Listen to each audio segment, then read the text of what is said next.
Bueno, muy buenas tardes, queridos colegas del portal médicosgeneralescolombianos.com. Mi nombre es Juan Pablo Poveda Medina, yo soy médico general, orgullosamente un médico general colombiano. Hoy es 20 de agosto del 2020 y estamos ya cumpliendo nuestra quinta semana, quinto mes de pandemia en Colombia. Nos aproximamos a los 500, ya llegamos, ya rebasamos la meta de los 500.000 contagios y de los 16.000 muertos. De tal manera que continuando con nuestra actividad de videos, de conferencias, de transmisiones en vivo, tenemos hoy un invitado súper especialísimo. Se trata del doctor Luis Eduardo Vargas, quien es el presidente de la ALACET, que quiere decir Asociación Latinoamericana de Medicina Emergencias. De tal manera que vamos a saludar sin más preámbulos al doctor Vargas. Doctor Vargas, muy buenas tardes. Doctor Poveda, muy buenas tardes. Un saludo muy especial. Muchas gracias por la invitación y gracias a todos los colegas médicos que se están conectando a través de su portal. Yo soy médico de pregrado en la Universidad Javeriana. Allí me gradué. Posteriormente hice medicina de emergencias con la Universidad del Rosario, gerencia de salud con la Santo Tomás y una maestría en educación mediada por entornos virtuales. Actualmente trabajo en dos instituciones de salud aquí en Bogotá y me desempeño, como decía usted, como presidente de la Asociación Latinoamericana de Cooperación en Emergencias y Desastres ALACEP. Para compartir un ratito con ustedes, muchas gracias por la invitación y estoy muy pendiente. Bueno, pues es un gustazo realmente tenerlo aquí el día de hoy para esta transmisión en vivo. De tal manera que, como decía yo en la introducción, tenemos ya los 500.000 contagios y las 16.000 muertes. Entiendo que usted tiene preparada una conferencia en tan sentido. Si tiene bien, pues comencemos de una vez, doctor Vargas. Vale, muy bien. Le pediría que en cualquier momento siéntase con toda la libertad de estar eh, interviniendo con las preguntas, con los comentarios que desee. Cuando me avise, suspendo el compartir pantalla para podernos ver y vamos adelante, que la presentación es como una ayuda, pero lo más importante es que podamos conversar e interactuar. Entonces, ya mismo le voy a compartir la presentación Perfecto, claro que sí. y comenzamos. Ya aterrizó y que te cortó. ¿Cuánto? ¿Así? Ahí estamos. Por favor, me confirma si está viendo la presentación en este momento. Sí, señor, se está viendo perfectamente. Vale, muy bien. Entonces, nuevamente, estimados doctores y colegas, parte de lo que quiero compartirles hoy en este conversatorio es hablar cómo debe ser la organización del hospital frente a esta nueva pandemia, que como mencionaba el doctor Poveda ya lleva 5 meses, eh, que tenemos todavía definitivamente muchas dudas, muchas preguntas, y ante la cual, a pesar de haber hablado de muchos tratamientos, de muchas iniciativas, sabemos que lo único que realmente es cierto es que el mejor tratamiento es prevenirlo.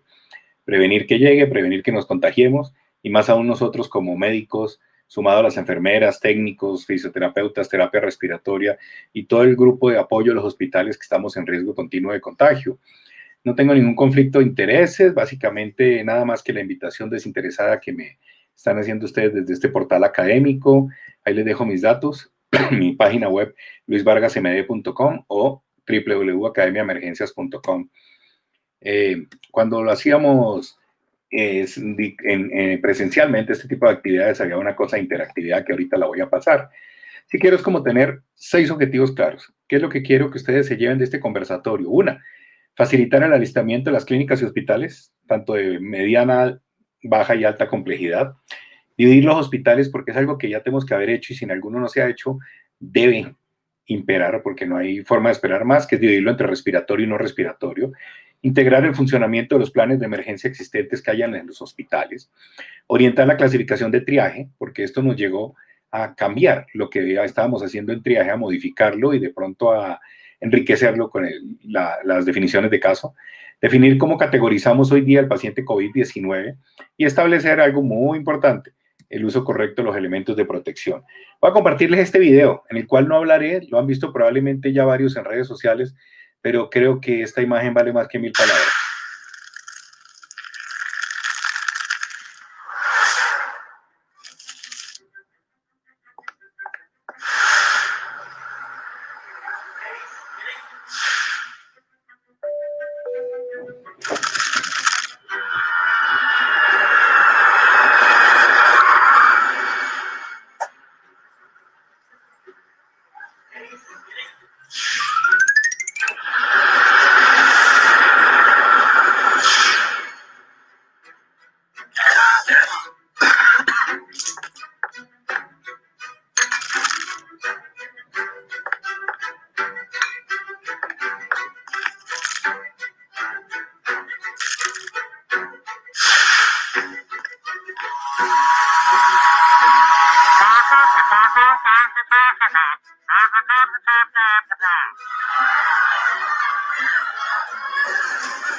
Muy bien, entonces comenzamos a caminar en este pequeño recorrido.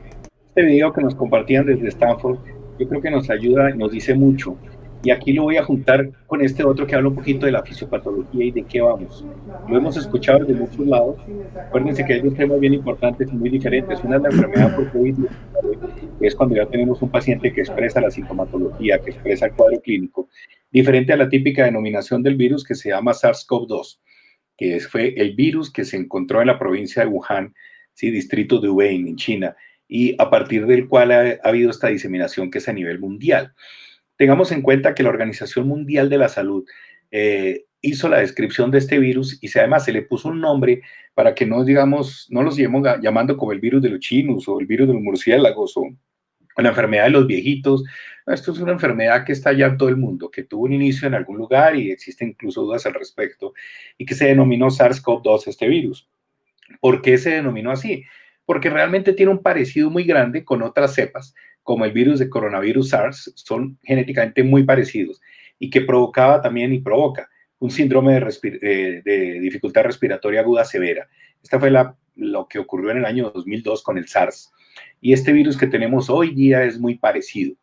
Claro, sí sabemos que es un virus que típicamente era benigno, quiere decir que coronavirus, tenemos muchos coronavirus hace rato circulando, varios de ellos tienen reservorio en animales como son el camello y como son el murciélago, pero al pasar de estos reservorios al ser humano generan varias de la sintomatología y de la patología actual. En el 2002 tuvimos el SARS, posteriormente se investigó y este tenía como reservorio sí a los murciélagos y a las chivetas. En el 2012 describen el MERS, que se llama Medium East Respiratory Syndrome, del Medio Oeste, donde se habló más de murciélagos y camellos. Y posteriormente, y aunque estos dos virus infectaban al ser humano, resulta que este que arranca desde finales del 2019, que generó la patología del COVID-19, parece que nuevamente los reservorios son murciélago y el pangolín. Comienzo habían diferentes hipótesis, se pensaba que realmente la diseminación del virus había arrancado por una distribución al comercializar con animales y al comercializar con especies nativas en diferentes lados. Después se le atribuyó que fue al mercado de mariscos de Wuhan, donde hay comercialización de animales vivos y muertos, en gran parte murciélagos, que de ahí vino la cosa. No sabremos, de hecho parece que ya había unos casos de neumonía mucho antes de que describieran esto. El punto es que lo que más nos ha afectado en este virus a veces no es tanto la mortalidad, sino el alto nivel de infección, de transmisibilidad. Entonces, fíjense en este momento, imagínense que cada muñequito del gráfico son 1000 personas. En el COVID-19, si tomamos esta corte, 43.103 casos, hubo 1018 muertes, o sea, 2.4% de la población. Si migramos al SARS del 2002, tomemos esa corte, 8.098 casos con 774 muertes, 9.6% mortalidad, o sea, muchísimo mayor que el COVID-19. El MERS, mucho más alta la mortalidad, 34%. Y si vamos a compararlo con la epidemia del ébola que tuvimos en 2014, más aún, porque miren que en esta corte 28.639 casos murieron 11.316. Estamos hablando de una mortalidad del 40% más o menos. Entonces, claro, eso hizo también que muchas veces no se alertara mucho. Algunos lo denominaban que si es una gripita, que eso para qué. Y lo llaman corona, ustedes ya saben, por este tipo de cadenas en la superficie, que son puntas de proteína que le dan apariencia de una corona al microscopio electrónico y que genéticamente se parece mucho, como les hablaba, a un virus que se encontró en el pangolín. Puede entrar fácilmente por vía respiratoria, se aloja en los neumocitos tipo 1 y tipo 2 a nivel bronquial, entra, se disemina, parece que hay ahí una relación muy alta en los hipertensos porque tiene que ver con los receptores de angiotensina, los ARA2. Hay un problema grande, es que mucha gente no desarrolla síntomas, gran parte de los jóvenes no desarrollan síntomas o desarrollan síntomas leves como fiebre, tos, disnea o neumonía. Por eso es que, tristemente, el gran problema de esta pandemia son los jóvenes, porque como gran parte de los jóvenes no les pasa nada, pues entonces han hecho caso omiso y van a transmitirle la enfermedad a las personas de mayor edad, que es donde se presenta el mayor daño a nivel alveolar, provoca un daño endotelial, una neumonía de características virales, que bien puede sobreinfectarse, pero básicamente cursa con un choque muy similar al choque séptico, y si sobreinfecta, pues es un choque séptico. Y genera esto que es el síndrome de dificultad respiratoria aguda del adulto, sobre todo en mayores de 60 años, fumadores, o los que tienen condiciones médicas previas, como hipertensión, obesidad y diabetes. Cuando un paciente tose, o estornuda, o habla, o grita, y está cerca, inicialmente nos decían 1 metro, luego 2 metros, hoy se ha visto que hasta 5 metros más o menos puede haber la expresión, pues contamina a otras personas. Se vio en algunos sitios, sobre todo en Italia, que en sitios que tenían o en edificaciones que tenían sistemas de alcantarillado y acueducto muy viejos, en que habían como un sistema de no muy buenos filtros entre las letrinas, e incluso podía haberse dado una contaminación porque migraba a través de las cañerías y podía contaminar a otras personas. Sin embargo, hoy día dicen, si usted convive con una persona que tiene COVID, tenga precaución que cuando suelten el sanitario, el agua del sanitario, tengan la tapa abajo, porque parece que, pues como tal vez sabemos que se expresa y sale en heces, puede también salir un flush, digámoslo así, un aerosol, en el momento que gira el sanitario y el agua se va a eliminar. Los síntomas más o menos pueden durar entre 4 a 7 días. El periodo de incubación sí puede durar hasta 24 días. Y eso ha hecho muy difícil el control porque tenemos una gran cantidad de pacientes que son asintomáticos, que están transmitiendo el virus, que no hacen síntomas y no los podemos identificar. Entonces, eso hace que una gran cantidad de personas están siendo transmisores, están pasando el virus de un lado a otro. Vemos muy frecuente en los hospitales que hay personas que dicen, doctor, yo llevo 3 meses encerrado, no he salido para nada, pero sí vino a visitarlo el tío, el sobrino, demás, y ahí fue la cosa. ¿Qué tan rápido se contagia? Y esto es el RO. El RO quiere decir que con un RO de 1, quisiera decir que una persona contagia a otra. Si el RO es 2, quiere decir una persona contagia a 2. Así sucesivamente. Si habláramos de un RO de 0,5, es que se necesitaban 2 personas para contagiar a 1. Entonces, si fuera un RO de menos de 1, el contagio disminuía con el tiempo. Un RO de 1, el contagio sería igual, pero cuando el RO es mayor de 1, el contagio va incrementando. Y como el SARS-CoV-2, es de 2 a 2.25, por eso es que hemos tenido esas subidas y esas escalonadas tan absurdas de contagio en todos los países. Y el pico respiratorio que hemos tenido, y el pico de la pandemia, y la meseta, y todo lo que ustedes han escuchado.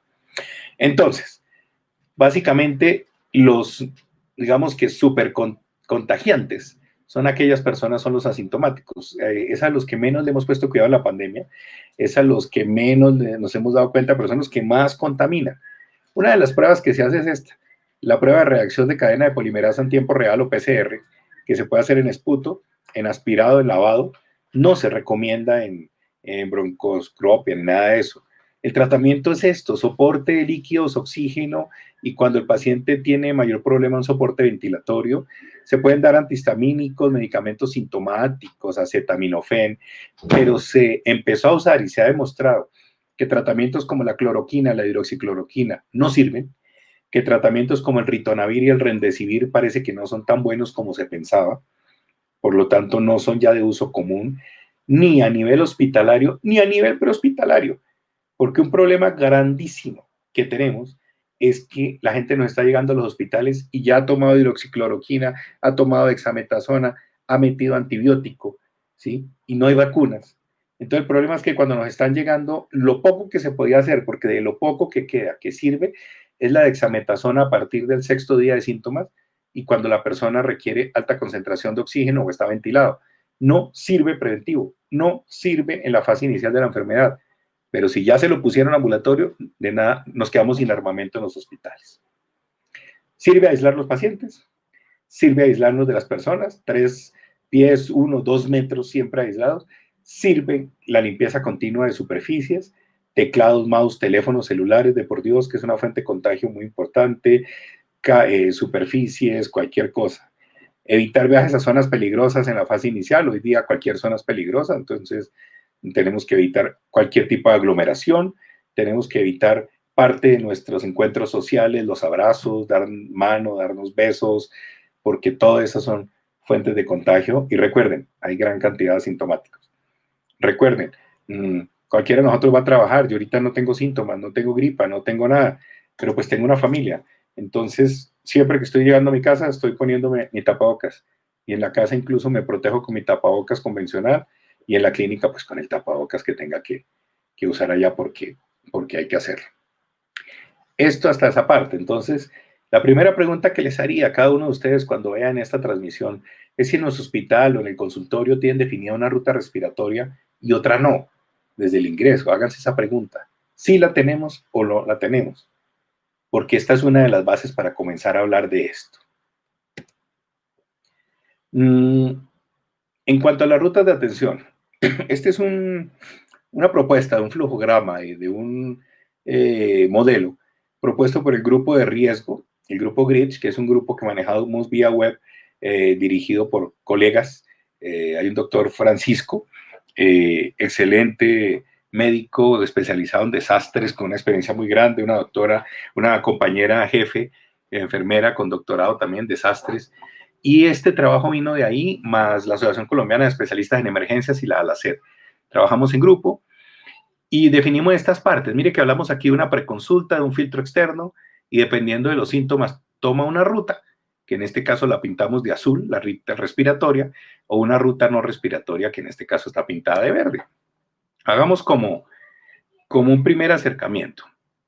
Importante que todo el personal de salud, los médicos, y sobre todo los médicos de primera línea, el médico de urgencias que ve el paciente, que lo ve en la consulta, tenga muy claro los síntomas.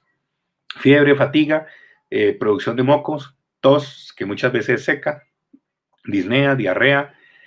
Y estos son los síntomas iniciales con un periodo de incubación que ustedes saben que puede ir desde 2 a 14 días y que va a generar en algunos sí, en otros no, complicaciones como el de síndrome respiratorio agudo severo, neumonías, insuficiencia renal o insuficiencia hepática, miocarditis, tromboembolismo pulmonar, coagulopatías y muchas más. Este es el inicio. Preconsulta, filtro externo. ¿Y por qué lo ponemos de esa manera? Porque si no ponemos ese filtro de puertas para afuera del hospital, cuando ya el paciente está dentro, pues ya nos contaminó las áreas, nos mezcló. Y es muy importante tener separados a los pacientes respiratorios de los no respiratorios. Entonces, la primera pregunta que se hacen muchos en algún sitio, oiga, y si yo tengo afuera una persona que le está preguntando al paciente que llega espontáneo para saber si lo mando por la ruta respiratoria o no, puede ser la enfermera, puede ser un personal de salud, en algunos lados es el vigilante, ¿qué tipo de protección debería tener? Y la recomendación es que por lo menos tenga una mascarilla, ojalá si va a estar en contacto con ese paciente, incluso que el paciente viene de la calle y no está protegido y no tiene tapabocas ni nada, yo creo que sí debería tener una máscara N95 y tener sus gafas más una bata antifluidos. Sin embargo, la recomendación sigue siendo mascarilla convencional y solo N95 cuando hay producción de secreciones y aerosoles, pero viene el punto cuánto tiempo y en qué espacio va a estar mientras que evalúa a esa persona.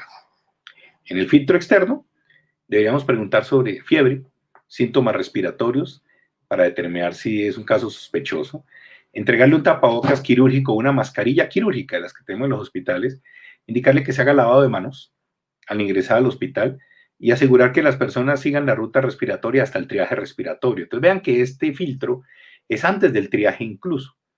Ya en el triaje es donde la enfermera o enfermero o el médico, según el modelo de triaje que tengan, va a definir si es o no, si califica o no para sospechoso de paciente con sospecha de patología respiratoria y qué prioridad le va a dar. Otros puntos importantes. Ese personal que usted utilice en los filtros, ese personal que usted utilice en el triaje, no tiene que ser obligatoriamente de salud, puede ser incluso a veces el vigilante antes del triaje en ese filtro externo, pero es importante que sea menor de 60 años, porque ustedes saben que 60 años aumenta el riesgo. Que esa persona tenga un tapabocas quirúrgico, ojalá un N95, que tenga la opción de lavado de manos y alcohol glicerinado, que tenga clara y un mapa visible de la ruta para que le pueda indicar, ojalá, si tiene forma de que en el piso aparezcan líneas de colores donde el paciente pueda seguir la ruta, mejor, ¿sí? Y mantenga siempre una distancia de seguridad. Otra línea de entrada, las ambulancias. Ambulancias que pueden traer pacientes de las casas o ambulancias que ya pueden traer paciente de algún lugar directamente para unidad de cuidado intensivo. Entonces, antes del ingreso al servicio, hay que cambiarle el tapabocas a ese paciente que viene en la ambulancia. Hay que desinfectar manos y si está ventilado, no manipule el ventilador, porque al menos con el ventilador y el tubo puesto hay menos posibilidad de que genere aerosoles. Si usted se pone a cambiarlo, a manipularlo o se desconecta, muy seguramente va a tener aspersión de aerosoles y va a poner en riesgo mucha gente. Es más, si esos pacientes pudieran tener un plástico que cubra todo el paciente y el circuito del ventilador, sería lo ideal. Ahora sí, el que está en el triaje, más aún, el personal que está en el triaje tiene que tomarle temperatura, tiene que tomarle signos vitales al paciente, frecuencia respiratoria, tensión arterial, frecuencia cardíaca. Eso involucra un tiempo cerca del paciente y un contacto. Entonces, esa persona del triaje tiene que estar muy protegido también. Sigamos con la ruta. Aquí empezamos y entonces la primera pregunta que haríamos ya en el triaje sería si tiene síntomas positivos respiratorios, sí o no. Y según eso, el paciente, esa misma enfermera, si no se había dicho antes, lo encarrila en la ruta respiratoria. Miren que nos está pasando una cosa muy frecuentemente. El paciente en el primer filtro dice, no, es que tengo tos y fiebre. Cuando le dicen, siga la ruta respiratoria, la gente ya lo encasilla que lo mandaron con los pacientes COVID. Entonces a la enfermera le dicen, no, yo nunca he tosido, yo fiebre no, no nada, yo nada respiratorio. Entonces hay que ser muy acucioso y por eso hay dos filtros, para preferible de pronto pecar en exceso. En el inicio de la ruta se mira si el paciente vemos que lo clasifican como un triaje 4-5 y se pudiera dar manejo ambulatorio, con aislamiento, con recomendaciones que se le entregan por escrito, con un manejo farmacológico muy sencillo que solo son básicamente analgésicos y antihistamínicos, perfecto. Si el paciente requiere entrar porque tiene más riesgo de patologías, perfecto, lo entra, se van a hacer una consulta médica, unas pruebas, se va a definir si se hospitaliza, ya sea en pisos, en área de expansión, o si requiere una hospitalización en cuidado intensivo o intermedio. O incluso si el paciente viene crítico y ya hay varios parámetros que muchas instituciones los están midiendo desde el triaje, escalas como el NIUS, ¿sí? Escalas que involucran la saturación, la frecuencia cardíaca, la frecuencia respiratoria, casi que algunos pacientes van directamente a reanimación desde ese triaje. Tips importante de la persona que atiende el paciente respiratorio. Todo personal de salud que esté en área respiratoria, básicamente no debería olvidar siempre tener esto encima. Los mejores amigos: bata desechable, ¿sí? Antifluidos, guantes, gorro, mascarilla quirúrgica y un visor. Este es nuestro nuevo atuendo en todas las áreas respiratorias. Así debemos estar. No joyas, idealmente no use relojes, hidrátese muy bien porque ponerse toda esta vestimenta involucra una deshidratada e involucra que usted tiene que durar casi que todo su turno 6 horas o ciclos de 4 horas cambiado. Entonces, pues la idea es que si usted necesita ir al baño, pues hay dos opciones: o desecha el equipo de protección, o si va con el equipo de protección tiene un alto riesgo de contaminarse. Ese es el lío. Entonces, lo ideal usted antes de ponerse el equipo debía ir al baño, hidratarse muy bien, porque debe tratar de pensar que son 4 o 5 horas en las cuales esas dos actividades no las va a poder hacer. ¿Cómo es la contaminación relacionada con las áreas? Mire, eso varía. Pero básicamente, si una persona está hablando a una distancia más o menos 1 metro cerca a usted, las partículas que aeroliza cuando habla, peor aún si tose o estornuda, pueden viajar entre 1 y 4 metros y usted las puede inhalar. Que si me lo va a pegar a 3 metros, depende en gran parte de la carga viral que tenga ese paciente. Entonces es algo muy difícil. Es como poder predecir si cuando alguien se chuza con una aguja, dígame qué tan profundo es el chuzón y qué tanto el dolor para saber si le va a contagiar HIV o no le va a contagiar. Hombre, pues todos sabemos que depende de la carga viral, del estado inmunológico del paciente, muchas variables. Pero la vaina es, las gotas más pesadas caen a más o menos a 1 metro. Y estas todas se bloquean muy bien con la mascarilla convencional. Los aerosoles pueden durar suspendidos más tiempo. Y por eso donde se generen aerosoles se recomienda máscara N95.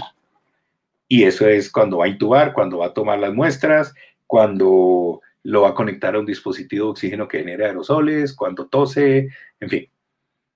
Y el otro problema son las superficies, porque es que el paciente tose y donde tose pisos, paredes, chapas de puertas, chapas, cualquier manija de los baños, puede estar con virus que pueden durar entre 6, 8, 24, 78 horas en superficie dependiendo del material de la superficie.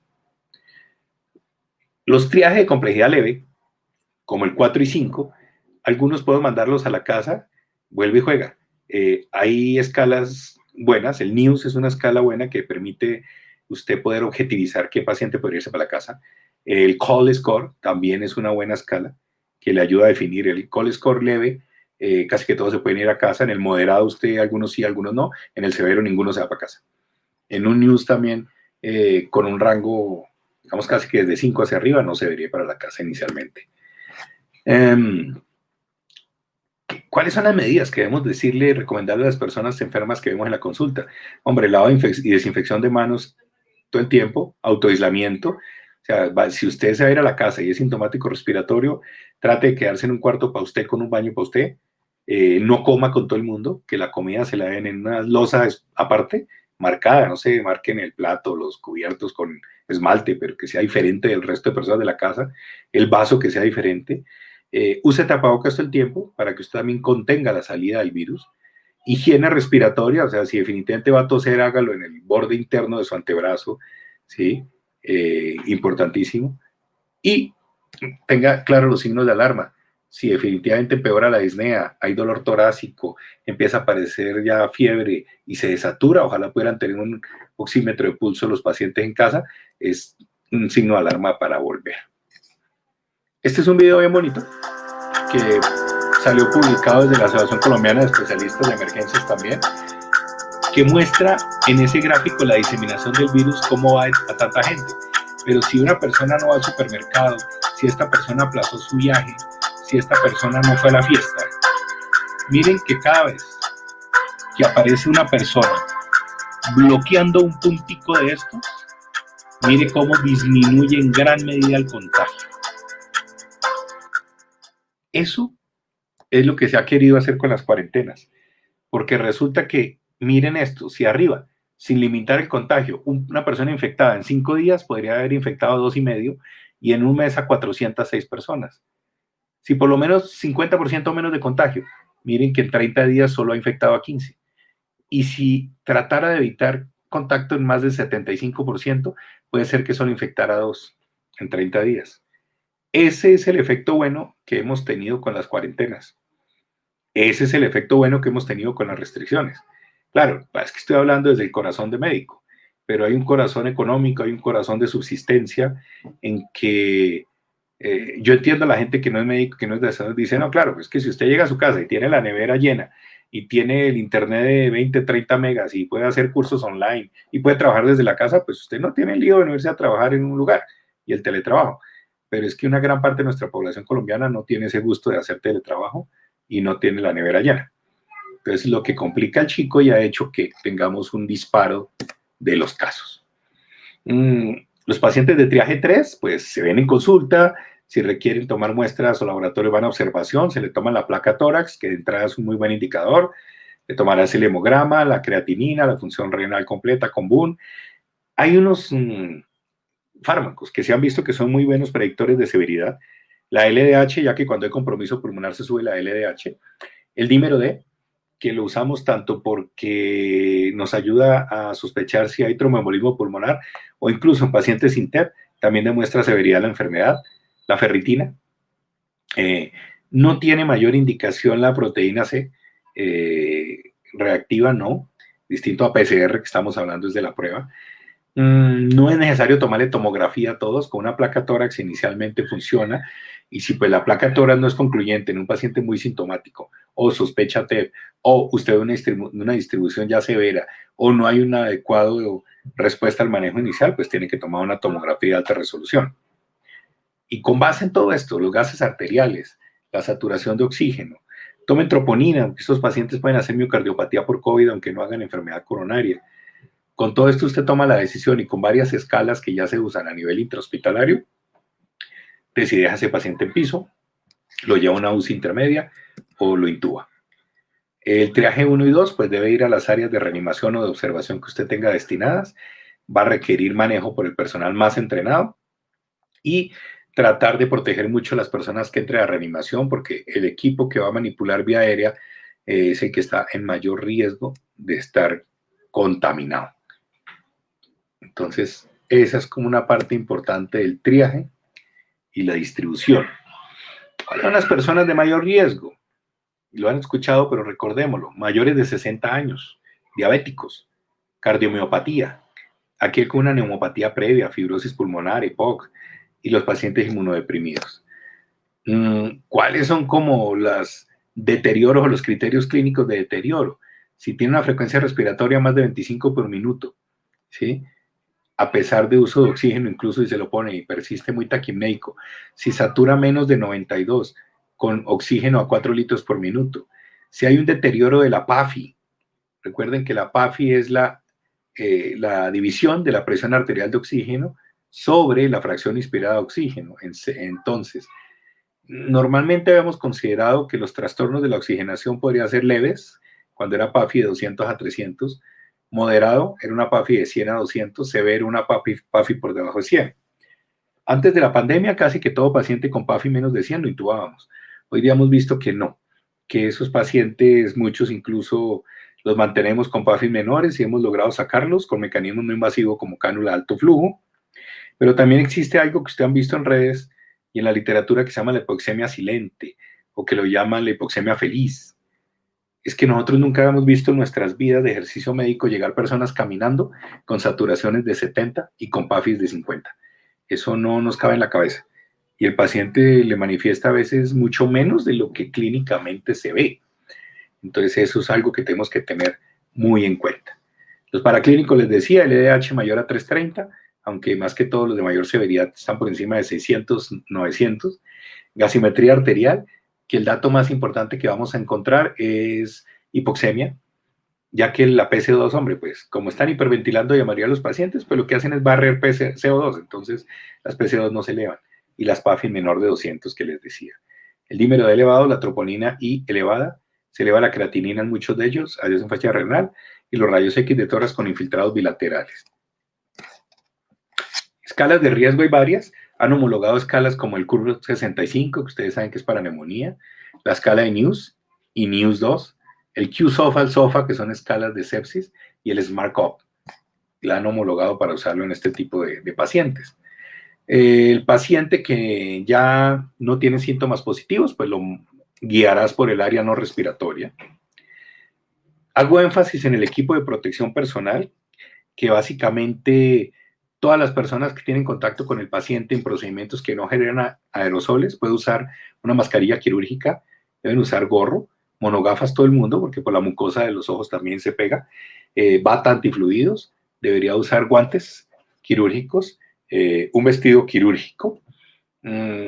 Si ya va a tener contacto con secreciones, si este paciente ya, médico, perdón, enfermera o fisioterapeuta, puede estar con alguna actividad que genere aerosoles, pues debería usar siempre mascarilla N95. Y si va a hacer un procedimiento quirúrgico, tienen que tener también su N95. Y no olviden la careta, que la careta hay que usarla todo el tiempo. El personal del aseo, que es aquel que va a llevar y va a recoger todo lo que nosotros desechamos y los pacientes. Al realizar la limpieza en los puntos de acceso, tiene que tener también monogafas, batas antifluido, botas, guantes de caucho gruesos y mascarilla quirúrgica, ¿sí? Siempre deberían usar eso. El personal que acompaña a un paciente, aunque este es un problema grave porque una de las cosas es que nos ha tocado limitar el acceso de familiares a las áreas de hospitalización y reanimación para evitar mayor contagio.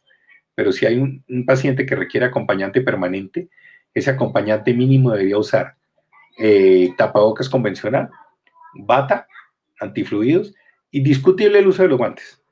Porque es que el problema de los guantes, así como a los pacientes de manera ambulatoria, les da una falsa sensación de seguridad, se tocan todo con los guantes, la nariz, los ojos, la cara, y los guantes si no se los higienizan, entonces a veces se vuelve peor tener guantes. Mantenerse siempre a una distancia de metro, metro y medio de distancia. Personal de laboratorio que analizan las muestras también tienen que usar lo mismo, careta, monogafas, mascarilla quirúrgica y toda la protección del caso. El personal de seguridad también, mínimo de usar tapabocas, mascarilla, careta me refiero más bien, y ojalá si va a tener contacto con documentación y todo de personas, pues que usase guantes o por lo menos tener disponible alcohol glicerinado para higienizarse cada rato. Han descrito muchas sugerencias de postura de los elementos. Una forma, digamos, que estándar y fácil es que usted debería, primero, como norma general, antes de ponerse los elementos, lávese las manos, porque usted se va a llevar a las manos a su cabeza, a su cara, pues, láveselas. Y un estándar sería, vístase de cabeza a pies. O sea, póngase su gorro, póngase la mascarilla N95. Si va a usar la N95, no necesita usar una mascarilla convencional encima, porque hoy día casi que ya estamos estandarizando que la mascarilla N95 usted la usa máximo de 6 horas. Entonces no tiene que cuidar que se le ensucie porque al final a las 6 horas usted debería eliminarla. Si usted ve ocasionalmente pacientes y esa mascarilla N95 la va a reciclar, digamos lo que en 6 eventos de ver pacientes, bueno, entonces póngase la otra encima. Eso sí, nunca use una mascarilla quirúrgica debajo y encima la N95, no sirve para nada, pierde todo el sello. Después de que puso gorro, mascarilla N95, pues va el primer par de guantes, luego se coloca la bata, después de haberse puesto la bata, se pone un segundo par de guantes y ya con eso tiene que haber terminado.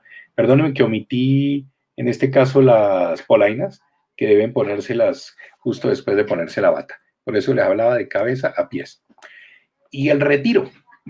Definitivamente el retiro es de uno de los escenarios y de las fases donde nos hemos dado cuenta que hay mayor riesgo de contagio. Entonces, para el retiro, lo primero que hace es, acabo de ver el paciente, y usted tiene 2 pares de guantes. Entonces, primero, higienícese las manos. Después de eso, con ese primer par de guantes externo, quítese la bata y esa bata la va a eliminar doblándola con mucho cuidado. A medida que se la quita, la va enrollando hacia adentro porque si usted la llega a sacudir o algo, pues va a generar aerosol, se contamina. Y esa bata la elimina con el primer par de guantes. Después de eso se retira, después de la bata, las polainas, ¿sí? Vuelve a higienizarse. Cada vez que haga algo en el retiro, se higieniza las manos con alcohol. Tenga la precaución de oprimir la perilla del contenedor de alcohol glicerinado con un codo o con el antebrazo, no con la mano.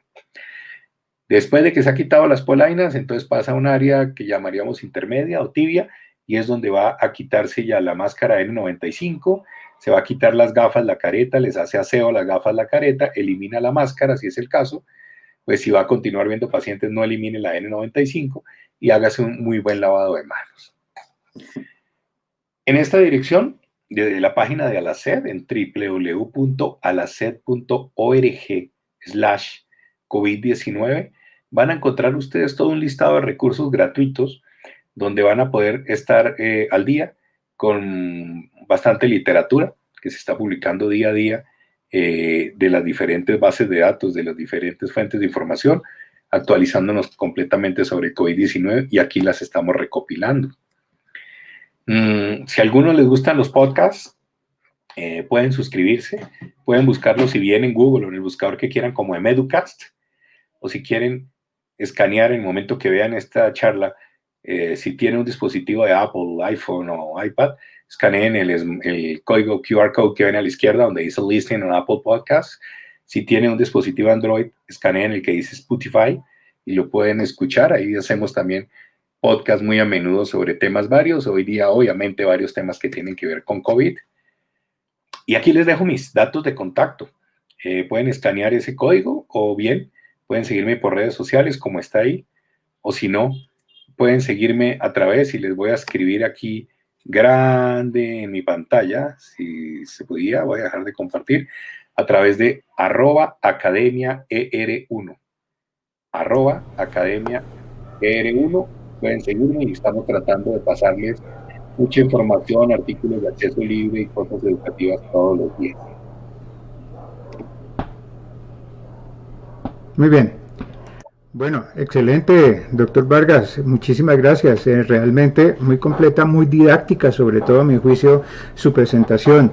Pero quisiera que nos ampliara un poquitico más el tema de esa hipoxemia silente. ¿Cómo es ese asunto que usted mencionó, que hay pacientes que, es decir, yo hace muchos años que no ejerzo como tal, pero yo aprendí que una saturación de oxígeno de menos de 80 era incompatible con la vida, y acabo de oírle mencionar que usted está viendo pacientes que llegan con saturaciones de 70.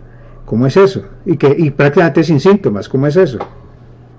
Claro, doctor, ¿Cuál es la explicación?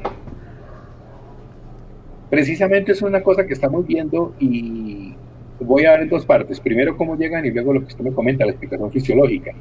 Lo que usted dice, un paciente por debajo de 80 lo encontraba que estaba reahogado, boqueando, re mal, cianótico. Eso era el estándar, eso era lo que no.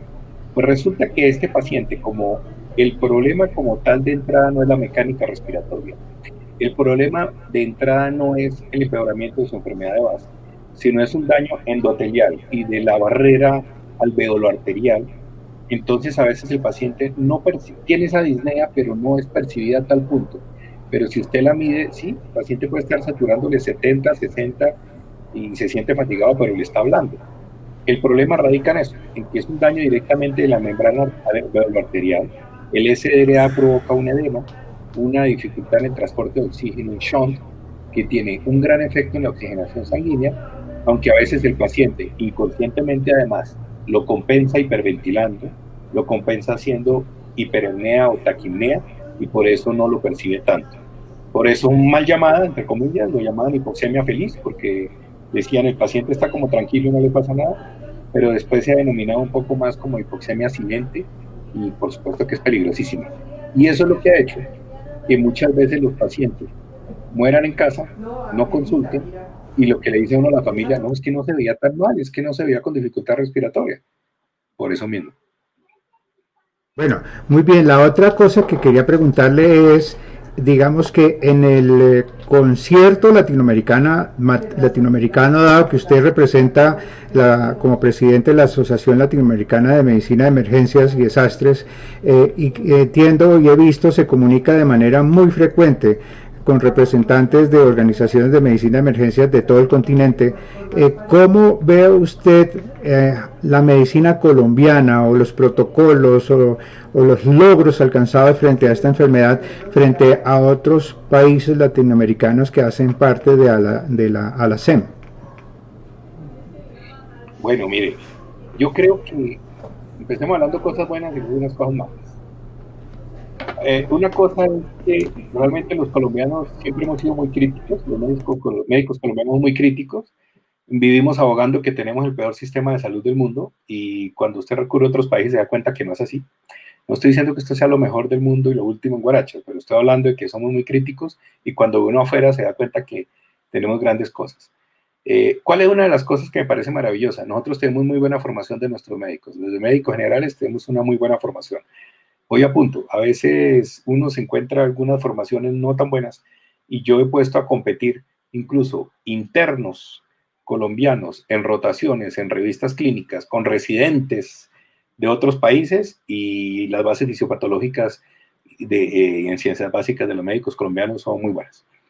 Número uno. Número dos, yo creo que el gobierno, y no estoy aquí haciendo una posición partidista ni mucho menos, sino únicamente académica, el gobierno se supo juntar a tiempo de la academia, se supo escuchar a las sociedades científicas, supo sentar al lado a representantes de las sociedades de infectología, de cuidado intensivo, de las sociedades de emergencias, La actuación que ha tenido la presidenta de Sociedades Científicas, la doctora Lina, ha sido maravillosa, muy proactiva, y eso ha dado en que realmente la voz de la ciencia, del médico, del personal de salud se haya escuchado para muchas cosas.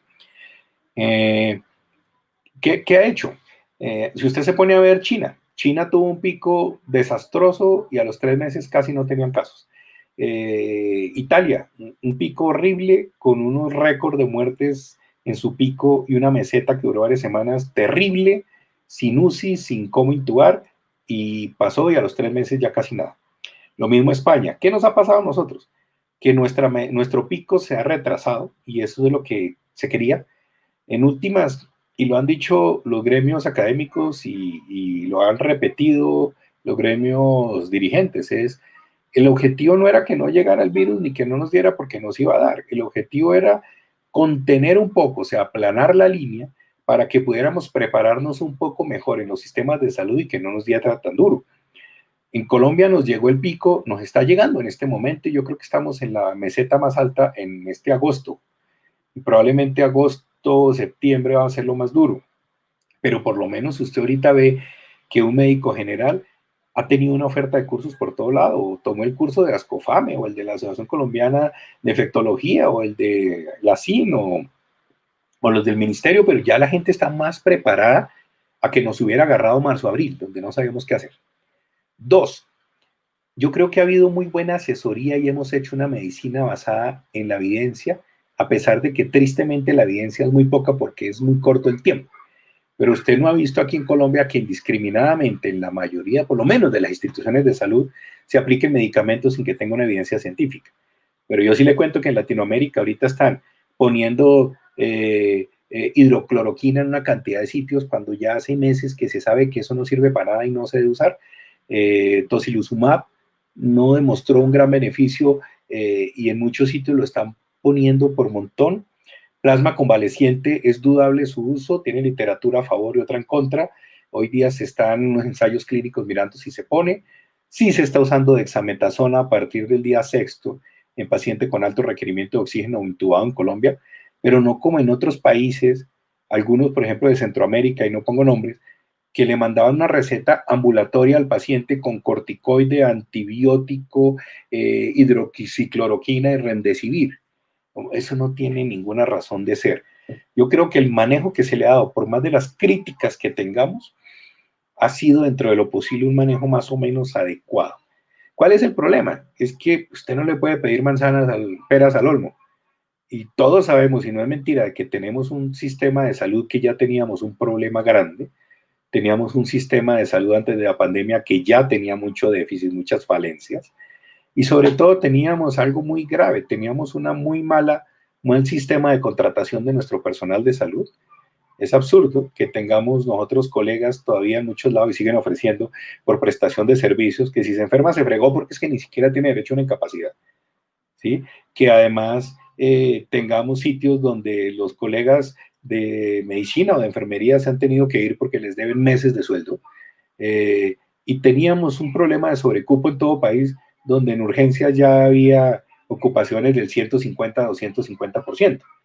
Usted no puede esperar que con ese sustrato mágicamente en la pandemia todo fuera perfecto. Entonces, viéndolo de diferentes aspectos, estamos pagando la suerte de varias cosas malas que teníamos. Estamos pudiendo manejar unas cosas de una manera adecuada. Si usted analiza la mortalidad en Colombia, no ha sido tan alta. Claro que hay que analizarlo al dedillo, o sea, a veces nos vemos en los puestos 25-30 de 180 países en el mundo, pues entre 180 yo no quisiera estar en el puesto 20, pues ojalá estuviera para el puesto 100 y pucho, pero de todas maneras dentro de Latinoamérica no somos los protagonistas de mayor mortalidad. Nos falta mucho compromiso a la sociedad, pero es que la sociedad tiene que comer. Entonces es difícil, como le digo, pedirle usted a la gente que haga cuarentena cuando está aguantando hambre. Y nos falta mucho testeo. La clave es que estamos trabajando a ciegas, porque uno cree que los positivos son aquellos que se le hicieron el test, que además se lo hacen y que recibe el resultado a la 1 o a las 2 semanas. Entonces, ¿de qué nos sirve? Entonces nos falta mucho testeo. en eso. Pero escúcheme, doctor Vargas, es que he estado escuchando últimamente que en cuanto a pruebas, pareciera que la tendencia es a que ya la prueba de confirmatorio de que la persona está recuperada como que ya incluso no es necesaria. Incluso hay quienes han llegado a decir que ni siquiera la prueba para tratar de confirmar si lo que se debe hacer es sencillamente hacer un manejo clínico por la radiografía, por ese nivel de saturación tan malo. Y clínicamente deberíamos estar incapaz, además por el asunto de los falsos negativos, que parece no son cosas despreciables, son bastante altos, bastante frecuentes. Que le quita mucho valor aparentemente a la realización de pruebas, no solamente después de pasada la enfermedad o para saber en qué momento ya terminó la enfermedad, sino además también para las etapas iniciales de la enfermedad, en que las pruebas no se hacen positivas sino después de determinado tiempo de haber iniciado los síntomas, y se negativizan también después de determinado tiempo de estar sintomático. Entonces eso como que le ha quitado en conjunto mucha fuerza a la teoría de que hay que estar haciendo mucha prueba. ¿Qué opinión le merece usted eso? Sí, yo creo que las pruebas hay que hacerlas en el momento indicado y a la persona indicada. De todas maneras, el hecho del testeo de pruebas rápidas, que son en su mayoría anticuerpos y antígenos, aplicadas de una manera masiva, como lo hizo, por ejemplo, en su momento Corea, logró rápidamente determinar muchos casos positivos, prender las alarmas, crear cuarentena en esas personas, unos adecuados seguimientos y rastreo de salud pública que frenó el contagio. Ahora bien, si ya trasladamos las pruebas a la parte clínica, eh, realmente se está haciendo antígenos más que todo a los triaje 4 y 5. Y lo que usted dice, si por ejemplo tengo un paciente con una sintomatología muy clara y el triaje es 4 o 5 con una prueba negativa, pero la clínica es muy... Esto, de todas maneras, se le está haciendo una PCR, que es la prueba confirmatoria que tenemos en día. A los Ujú. pacientes que tienen ya una clínica más florida, triaje 1, 2 y 3, se les está haciendo de entrada una PCR. Vuelve y juega. La PCR muy temprana puede salir falso positivo. Y la otra, perdón, falso negativo, discúlpeme. Dice que no tiene, pero es que estaba todavía en el comienzo, día 1 o 2 de la enfermedad. Muchos de esos se ha visto que se positivizan después del tercero o cuarto día. O la otra, se le estaba haciendo y exigiendo pruebas a la persona a los 14 días, una nueva prueba, cuando se ha visto que la prueba PCR determina partículas de la pared del virus. Y si el virus se muere, pero todavía están partículas de la pared, pues seguía saliendo positiva. Y Quedan eso no quiere hebras. decir que la... Exacto. Y eso no quiere Ujú. decir que la persona esté enferma, sino que tenía partículas virales. Entonces, por eso se dejó de hacer la prueba final de los 14 días, se sigue haciendo la prueba al inicio, se utilizan los antígenos y la prueba de antígenos rápidas, más que todo para exámenes tipo rebaño y testeo masivo de tamizaje. Pues cada prueba aplicada en el escenario es lo que nos sirve. ¿Qué nos ayuda mucho? Esa prueba, doctor Vargas, en particular, entiendo, es una prueba antigénica, pero es igualmente rápida, en cuestión de horas. Esa es nueva. Creo que hace un tiempo no se estaba aplicando. Pues las pruebas antigénicas las hemos escuchado desde hace más de unos 3 meses. Lo que pasa es que, como todo en la vida, la calidad y la veracidad y las pruebas de sensibilidad y especificidad de las primeras pruebas no nos dan mucha confianza.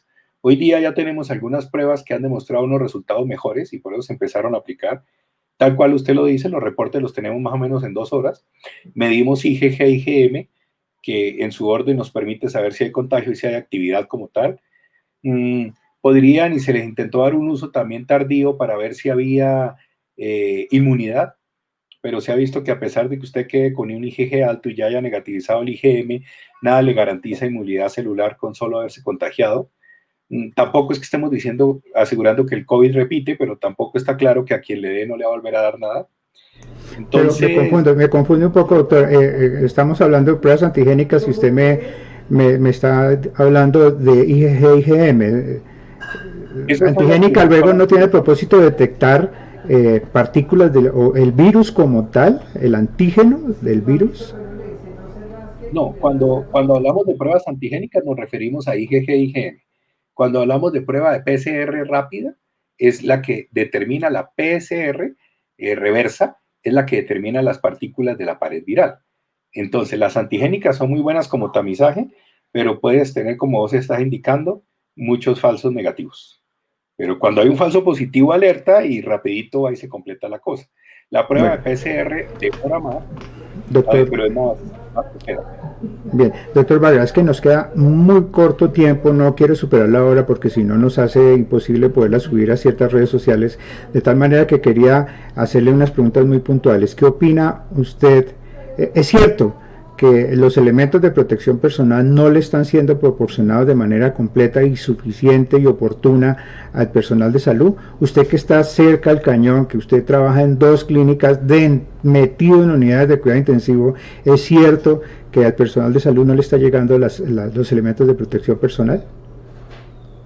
Mira, como todo varía mucho de institución a institución. Yo, afortunadamente, en las 2 instituciones que trabajo he recibido todo y afortunadamente tengo buenos elementos de protección y de buena calidad desde el comienzo. Pero ya quisiera yo que esa fuera la realidad de todos los colegas de salud, pero no es la realidad. Y en muchos lugares de Colombia, de Bogotá y en muchos sitios no están recibiendo los elementos adecuados. Esa es una queja frecuente de los colegas de salud. Bueno, muy bien, doctor Vargas, no me queda sino despedirlo, agradecerle en primer lugar por su extraordinaria conferencia. Me tiene que contar cómo es que hace esas diapositivas tan bonitas, tan animadas, tan interactivas. Realmente usted es un maestro en eso. Y nada, agradecerle por el tiempo que nos ha dedicado, por la profundidad, por la claridad con que ha tratado el tema, e invitarlo para una próxima oportunidad si eventualmente se nos da la ocasión de hacerlo, cuando ya ojalá Dios mediante, ya la pandemia esté completamente controlada.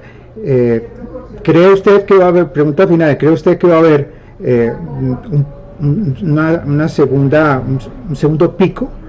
¿Y en cuánto tiempo? Pues básicamente esperemos primero que bajemos del pico actual, porque todavía no tenemos certeza de que tengamos pico. Creemos que estamos en meseta de pico.